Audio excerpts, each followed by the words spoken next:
Today, you look at Colombia and Malta. Both countries love parties and traditions. In Colombia, the party is very big and colorful. I have the Carnival of Barranquilla and people dance salsa in the streets. It is very happy and the music is loud in Malta. The party is in small towns. Every town has a festa to honor a saint. Look, see many flowers and big flags in the squares. Malta has many fireworks in the summer. The sky has many beautiful colors and nights.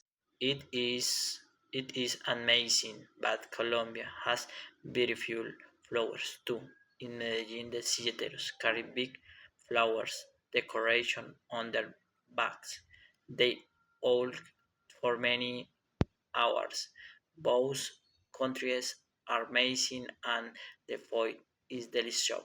It is history, it is art, and it is very fun.